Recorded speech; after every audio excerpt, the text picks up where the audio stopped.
ready for class?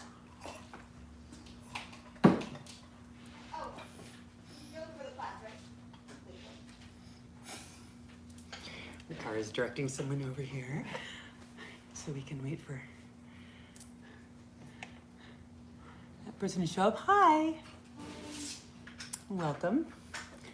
All right, so we have just finished. You can grab a chair right over there and sit wherever you like. We've just finished a series on extraction of various different compounds in oil in order to make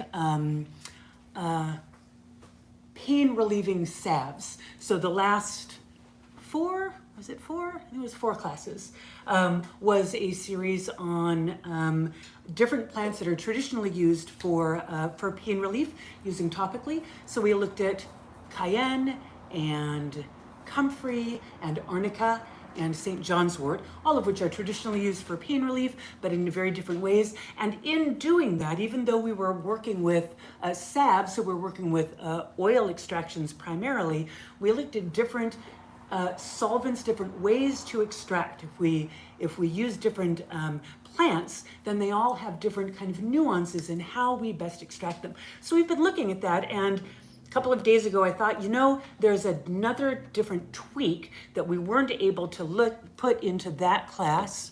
Hi Ren, good to see you. Hi Teresa. So I want to give another kind of tweak of a concept. Hey you, that is really fun and really usable, and I thought of it because I've got this enormous lemon tree that is growing over our backyard and hangs into ours. We have all of these beautiful lemons. And so I was gathering all of these lemons and thinking about what excellent medicine citrus is and all of the benefits that it gives to us. But most people, generally, when they're using lemons, are primarily using the flesh, the inner juice, which has some good benefits to it, but the other parts of the plant really aren't used enough. And so we are going to make a lemonade today using a unique extraction method that we didn't go into in the last whole month of extraction. This is one thing that we kind of didn't talk about because it doesn't apply to the other ways, but it applies perfectly here. And that is the use of sugar as a solvent. Hey, Elizabeth, hi. In what's called an oleosaccharum. So this is the concept that we're going to be looking at today. An oleosaccharum comes from the root word oleo, meaning oil, and saccharum is the genus of the the sugar cane. So oleosaccharum is a way of extracting oils using sugar as not necessarily a solvent, but sort of as a solvent. We're going to call it a solvent.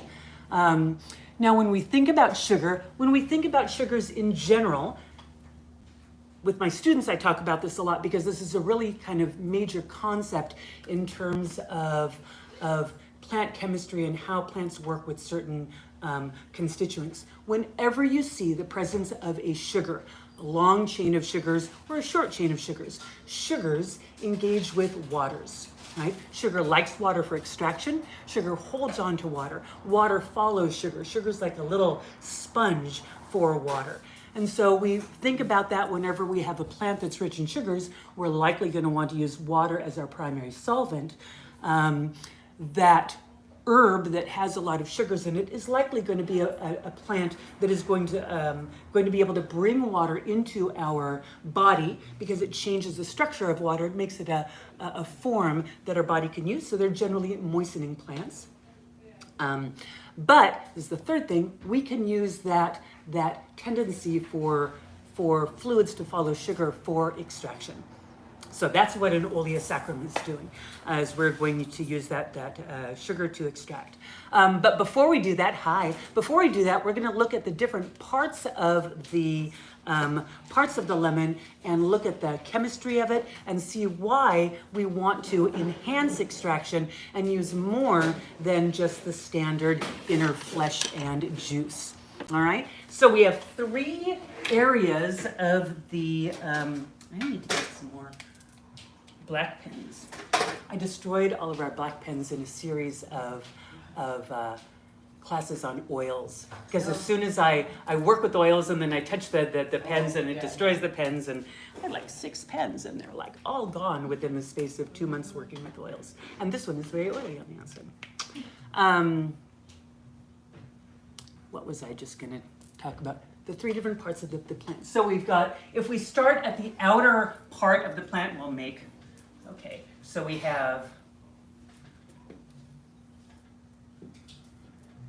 you can tell my artistic strengths are impressive. So we have 3 different areas of a citrus, and this is somewhat applicable to all citrus plants, right? There's going to be some variation in if we're talking about grapefruit or lime or lemon or orange or pomelo or whatever, but generally this is going to be applicable to all citrus fruits. So citrus, first of all, citrus is in the Rutaceae family. Okay, so Rutaceae is the citrus family, and we will see this kind of root word applied to some of the chemistry that's really important to the plant. So the Rutaceae family has some, no, we're going to go into that later. Citrus fruits have 3 different areas. So we start on the outside and we have the zest. So the zest of a citrus fruit is where we have a lot of oil glands. And we can see, I'm going to pass a lemon around. Who's a good catch? Tons of good catch. There you go. So look at the fruit and even draw a nail over the outside of it or scratch it and smell. You can see the oils coming forth from the glands on the surface of the skin. When we have aromatic plants, those essential oils of the plant are generally produced through ducts or glands on the surface of the plant.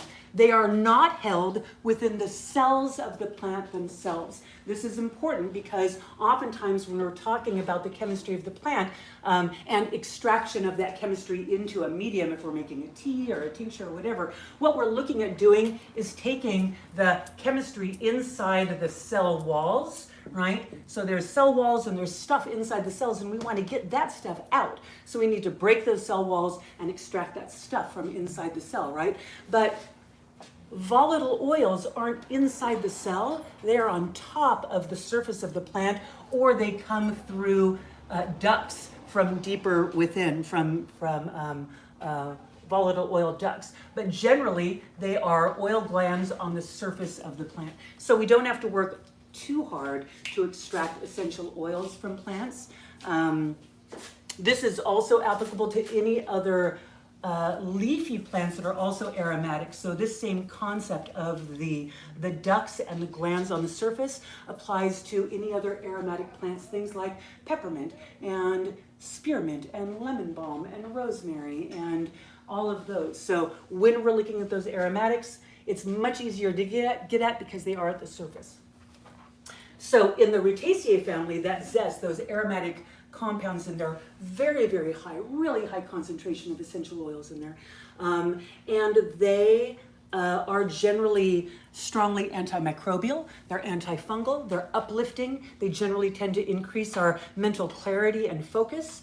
It's one of the reasons why the citrus scents and flavors are often associated with kind of uplifting and happy making, because they generally have that effect. We do want to remember that when we're talking about the psychological, mental, emotional changes that come with, with aromatics, it's very important to remember, there's, chairs over there. It's important to remember that those emotional responses to fragrances are very individual. Physiological effects are across the board. So for all of us here, if we had some limonene from a lemon peel and we applied it to a fungal infection on our skin, 100% of us would see the fungal population go down because that is a physiological effect there. But in terms of that happy-making, uplifting effect, well, it might not make you happy to smell citrus. Maybe you have an association with that fragrance that is not happy-making at all. And so it's important for us to remember that though we have an association with a fragrance that makes that shifts us emotionally, that isn't going to apply to everyone. And if we're making products that we're wanting to share with other people, they may not have that same response that we have, right? Physiological responses across the board, psychological, emotional changes, very, very individual, and really just has to do with what you associate with that plant.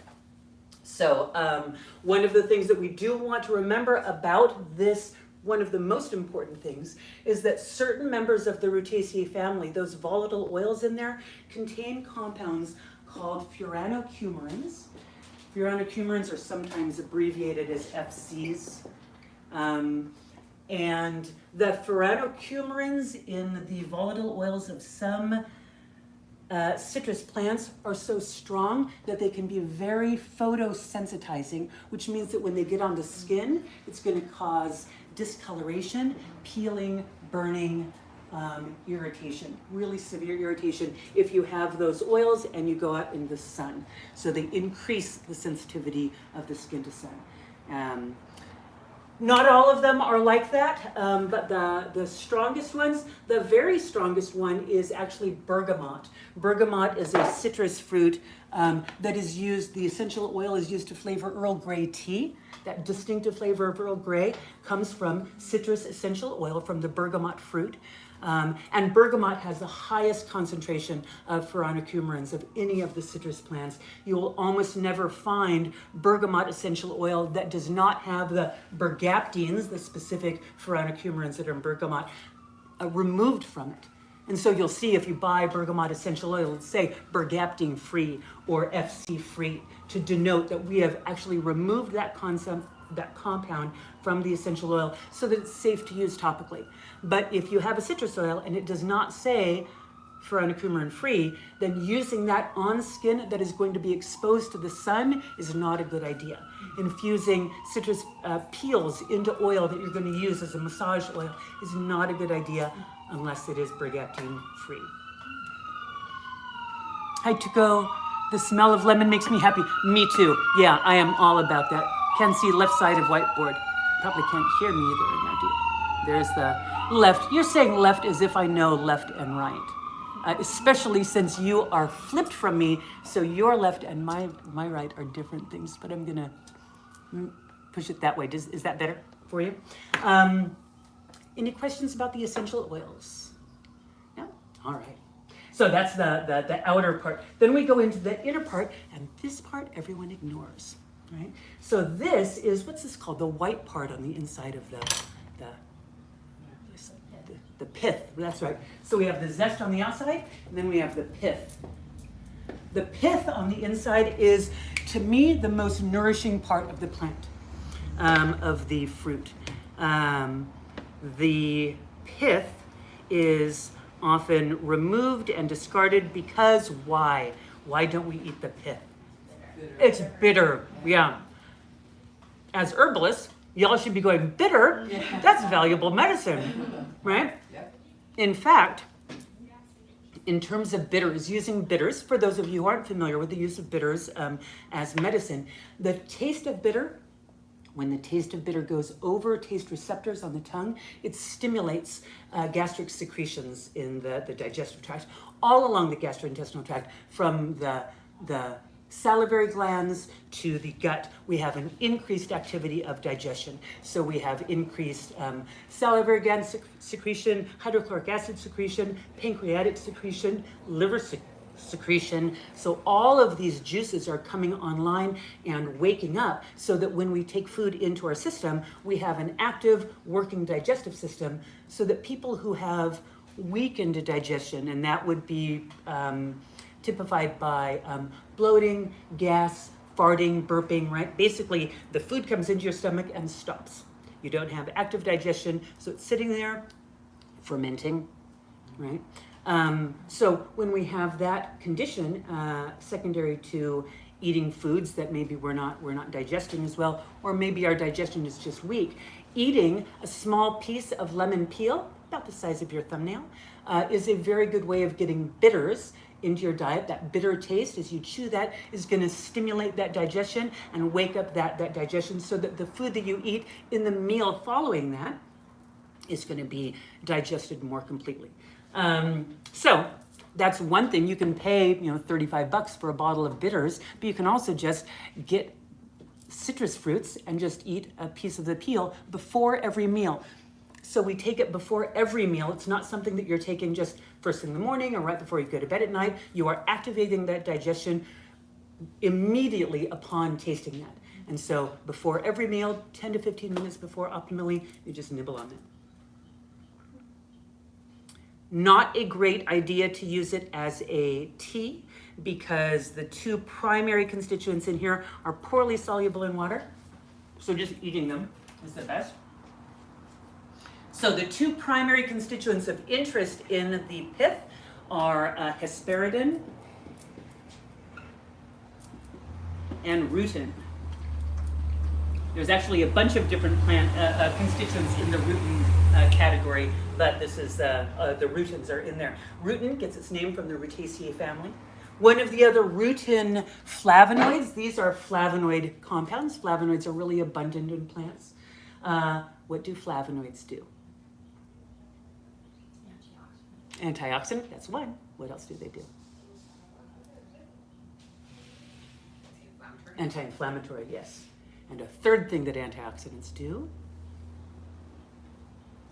is they make tissues stronger and healthier, more elastic. That's one of the primary things. In fact, the anti-inflammatory effects from flavonoids come partially from their ability to make tissues stronger and healthier and more elastic. It's one of the keys whenever you see people talking about flavonoids, which is a big family of plant constituents, right? There are hundreds and hundreds and hundreds of flavonoids in plants. But one of the things that they do, one of the primary things, is they're going to make tissues stronger, healthier, more elastic, more resilient, more able to quickly heal. You don't know until you know which flavonoid you're talking about, what tissues they're going to work on, but you know that somewhere in that body, some tissues are going to be healed. The hesperidin and rutin are largely known as an inaccurate term, but they're categorized as bioflavonoids. Bioflavonoids, and you sometimes see that term used in supplements. You'll often see it combined with what supplement? Do you know? Vitamin C? Yeah, vitamin C. 2 points for Elizabeth. Yes, yeah, so vitamin C is often found. I just noticed that I've got a low battery there and I'm recording. I swear.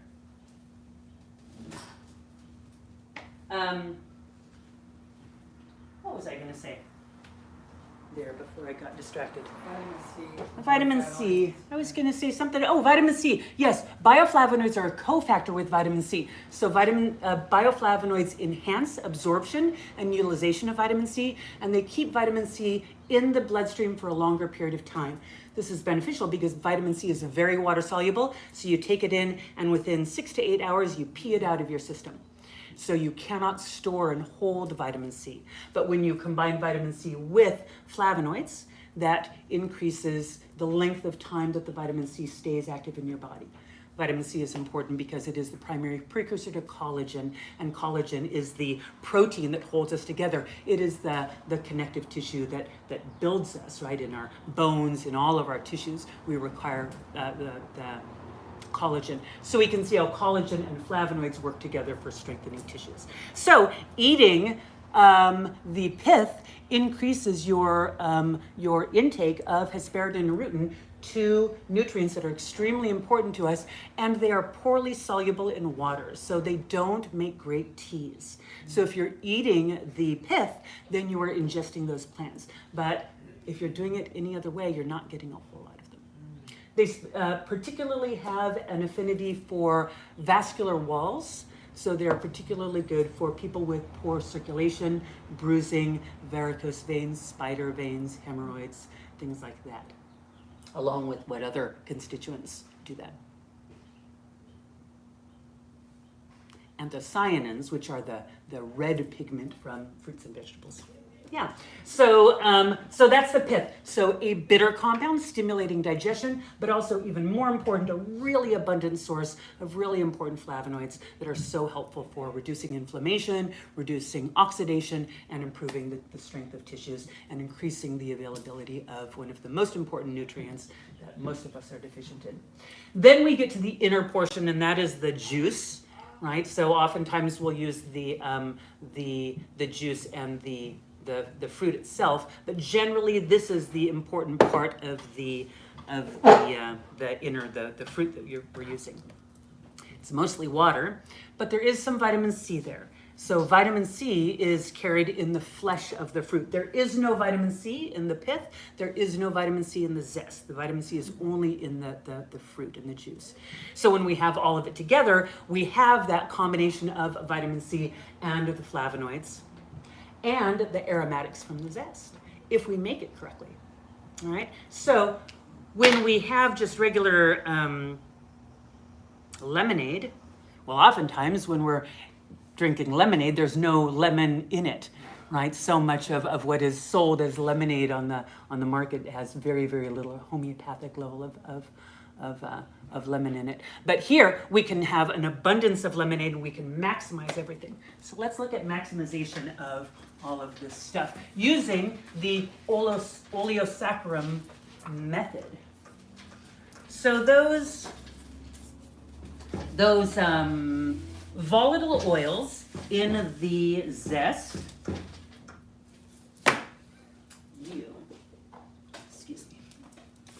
those volatile oils in the zest, we want to pull those out because they do have most of the flavor and the aroma of the fruit. So we tend to think of the flesh, of the juice, as having most of the flavor and the fragrance, but it just has the acidity. It has the tartness, it has the sourness, but it doesn't have the complex fragrance and taste that the zest does. So when we combine those together, we're getting that tartness, but we're also getting that much more complex flavor there. So the oleosaccharum concept that we're going to be using, we take a citrus and we take the zest off. The easiest way to do that if you don't have a zester is to cut off the tops and bottoms so you have a flat surface, and then you can just cut down the side like this. This is also if you ever want to make supremes from like oranges, if you're making a fancy citrus thing and you have to get the nice pieces that don't have all of the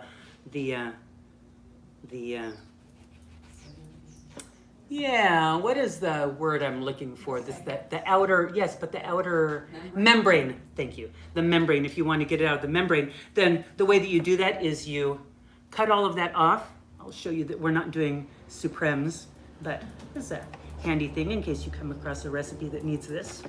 Show you online too. So you're going to cut off until you see the membranes on the inside, and then you're just going to go in and cut in between those, and then lift out, and you have the inner supreme, which is the flesh without anything around it. And they're nice if you're making a fancy thing that you don't want any of that. But meanwhile, what we want is we want this part. So we're going to take this zest and we want to separate the pith from the zest. And to do that, what you're going to do is you're going to take the zest and then lay it zest side down. And then you can take a knife and just go over the top, removing the zest. It's easier if there isn't quite as much. I did kind of take the maximum amount there because I wanted to show you how to remove it. But you're just going to cut them off, and so you have that zest there. Now, I don't mind leaving a little bit of white there because we know the importance of having that pith, right? It's really, really valuable to us. But if you don't want that because it's bitter, you can certainly continue to remove any white there and just have that zest. but it is valuable and important to you. So you're gonna zest all of that. You don't have to cut them into small pieces. As soon as you do that, you're gonna put it into a container and then you're gonna cover it with sugar. Now, I didn't get sugar today. I thought I had a whole bunch of sugar, and what I had was coconut sugar. So we're gonna try a recipe using coconut sugar. Coconut sugar is the nectar from the coconut fruit, which is dehydrated, so it leaves behind this sugar-like substitute. It is a sugar-like substance. There is sugar in it. It's a pretty low total gram amount of sugar. It has a lovely complexity of flavor, and it has a very low glycemic index, which means it's converted into sugar very slowly by the body. So we're gonna try that as our sugar. But basically what you're gonna do is you're gonna take the zest and you're gonna put it in a jar and cover it with the sugar. And so what happens, because the sugar is hygroscopic,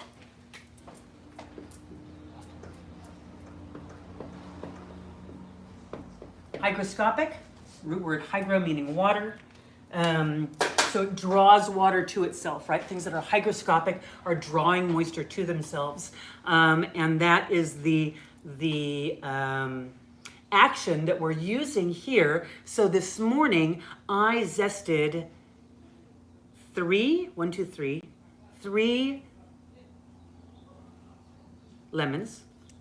We were dealing with there. I zested 3 lemons and put them in here, covered them with this much sugar, and you can see that already it has liquefied, right? So this is the sugar pulling the liquids out of the zest. This was this and a bunch of sugar, but it's pulled all of that out. This is now very aromatic, extremely aromatic, and it is a liquid. So it's optimal to leave this overnight, because then it can really just kind of potentiate extraction of all of those compounds. Now, if you do this with just a regular white sugar, you basically end up with a sugar extract of lemon, and this is very shelf stable.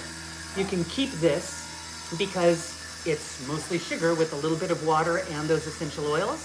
It's like a simple syrup. I would keep it refrigerated, but you can just keep it in there and use it as needed, pouring it into whatever you want that needs some sweetness and lemon. But making a lemon juice, lemonade out of it is really, really great. So we're gonna take that and dump it into our, it's gonna be really one of the easiest recipes that we make.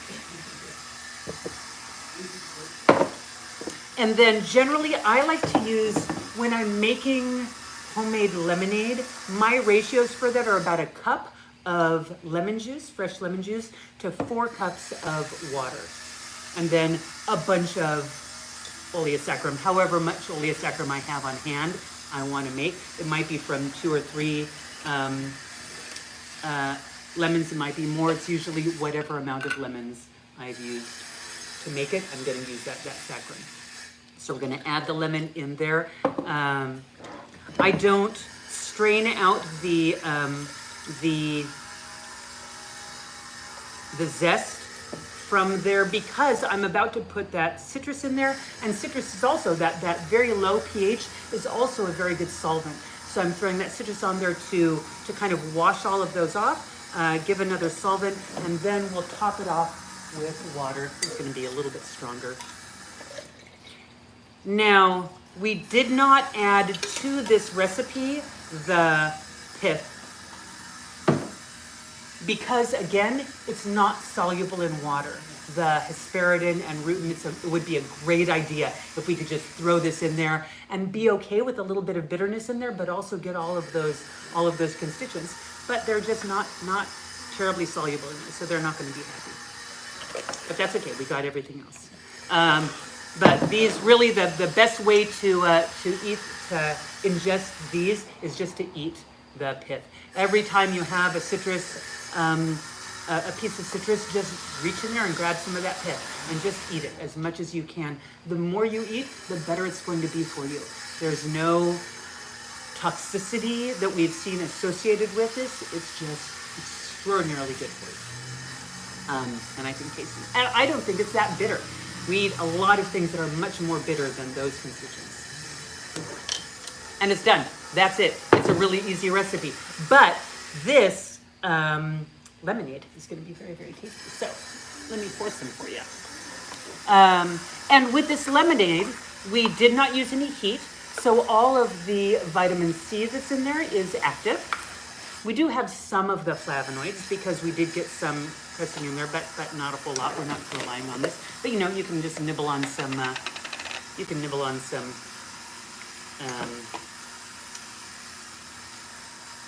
pith here afterwards if you want to.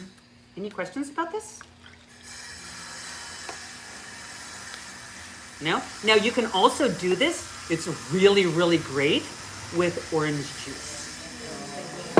And this is the thing, because I've got a big old orange tree in my backyard, as a Valencia orange tree. So if you do it with oranges, you're making that oleosaccharum, and then you're adding the orange juice in there. It's bananas good, and they make the best popsicles you've ever had in your whole life. Popsicles are so good that way, and because you are adding a little bit more sugar in there, the popsicles are soft because sugar decreases the hardness of frozen things. Yeah. Now I have not had this with the coconut sugar in it, so this might be considerably less sweet than I generally make it.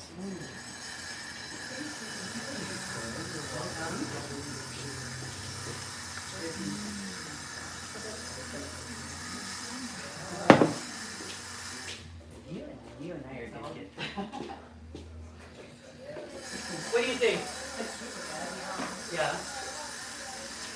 Now the nice thing about making the oleosaccharum, a lot of people like to do other things to extract the volatile oils.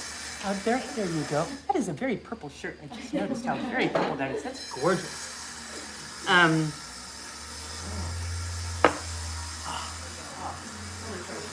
See that brightness with it? It is so beautiful. You get so much more complex of a flavor with that than just the fruit by itself. And the therapeutic benefits are significantly higher. Yes. Oh, absolutely. Yes, yeah. How long did you leave the sugar with the lemon? Not very long. I did that this morning. So that was at about 8:30.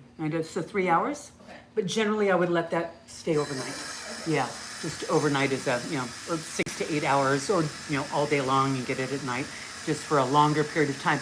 But you can see that it doesn't require that length of time, because just a couple of hours is enough to really extract that. As long as you see, what you want to look for is you want to see a liquid forming. Right? As soon as that liquid forms, you know that that sugar has been going in and starting to pull things. The more liquid that is formed, the more complete the effect is going to be. Into that, like a fresh Absolutely, you could.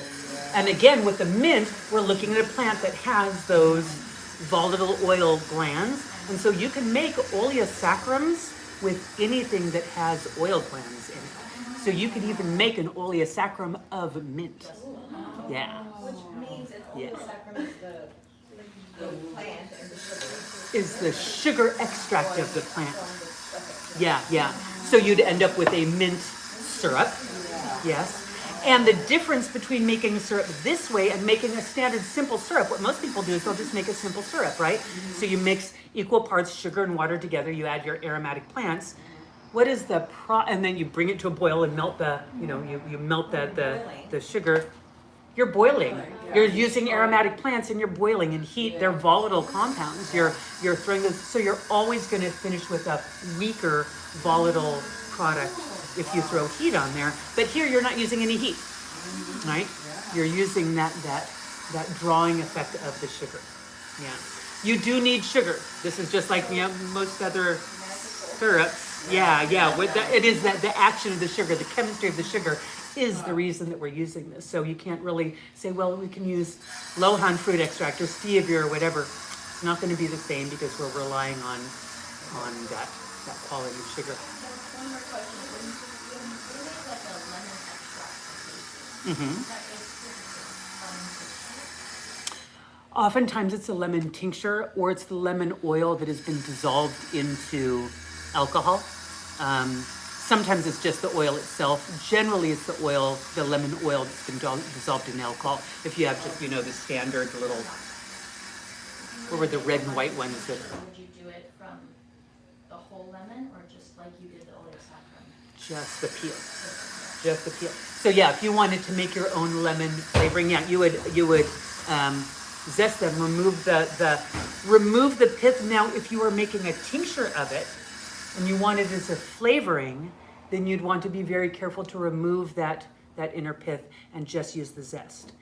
If you were making a tincture of lemon peel as a whole plant tincture, maybe even throwing a little bit of the juice in there to make it more whole plant, although the alcohol would destroy the vitamin C, so it wouldn't be a source of vitamin C. But what you would be getting is you'd be able to extract those solvents, because now you've got alcohol. And while they're not soluble in water, they are soluble in alcohol. So a tincture, they would be more bitter. So if you were using it as a flavoring in your baking, you'd have that other flavor to contend with. So you might want to just make this form or make both and label them. But yeah, that would be a benefit of making the tincture, the whole time tincture. Yeah. And the pith, as like eating it as a digestive bitter. Mm-hmm. Yeah. Does it change? Does it interact differently if you eat it with something else? Like if you put it in a smoothie, is it the same thing, or do you kind of use it to eat it by itself? If you are, it is a very good question. If you are taking it, I'm putting this out, so I'm gonna come around if you want to grab a piece.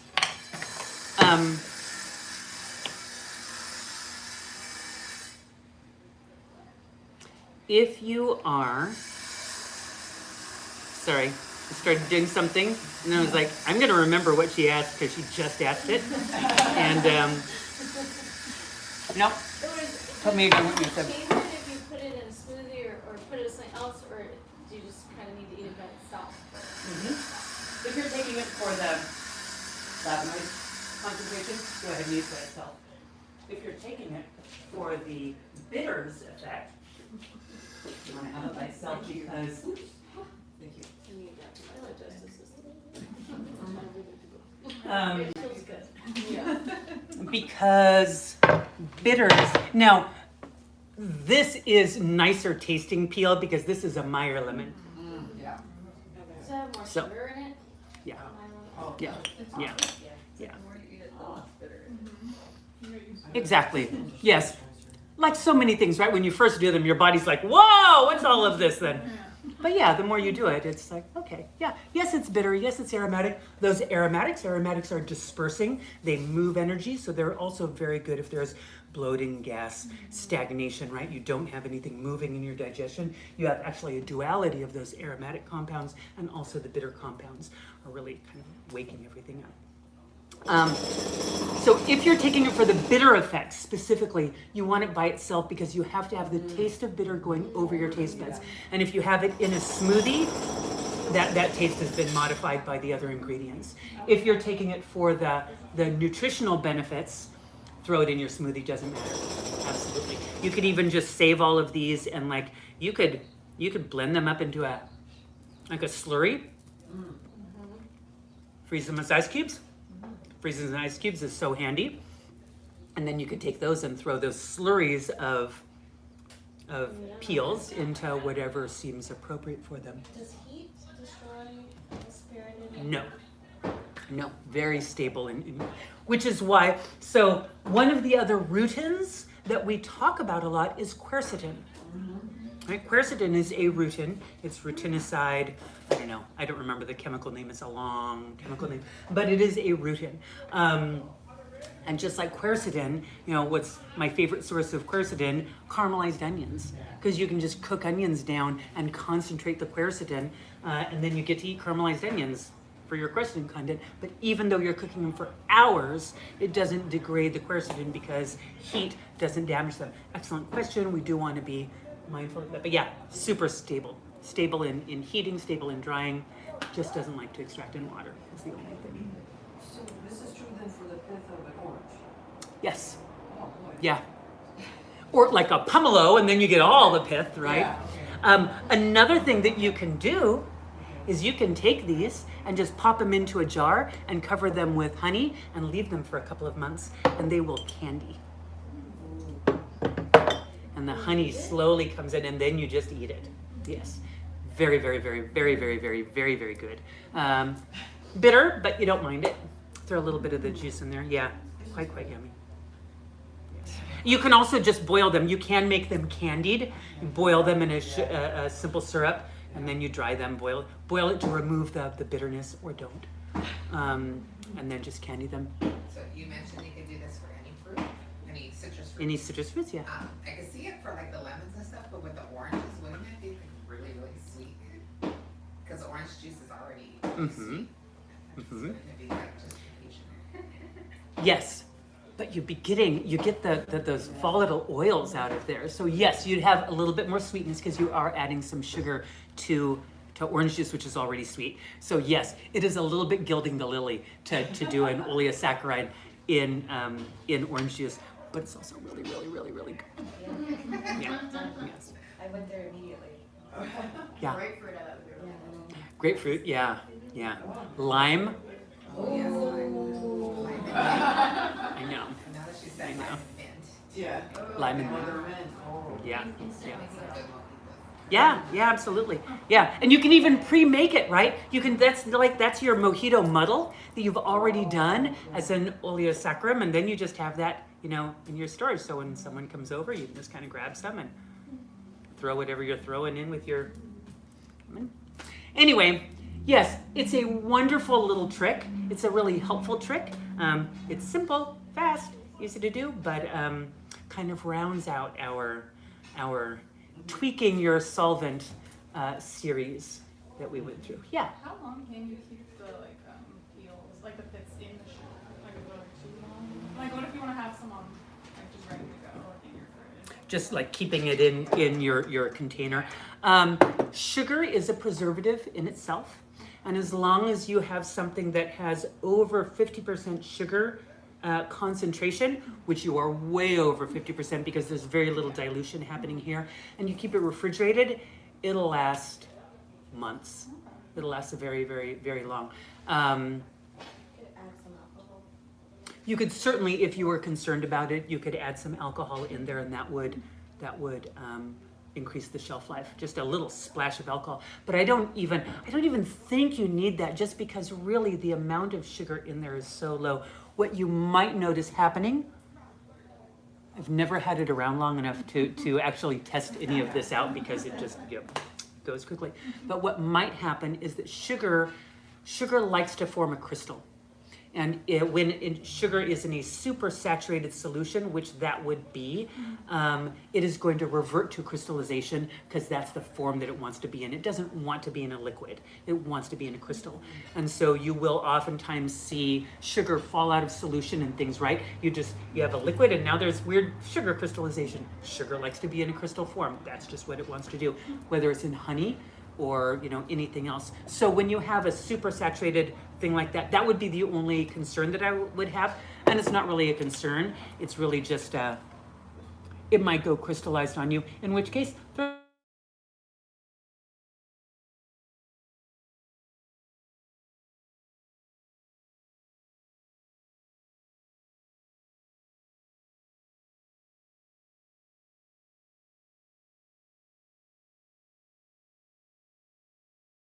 summer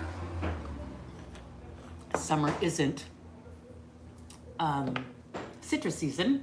Citrus season is the winter, but summer's when we ingest a lot of it. So, and again, this is more than just citrus, right? This is a concept of extraction of volatile compounds from fresh plants, not dried plants.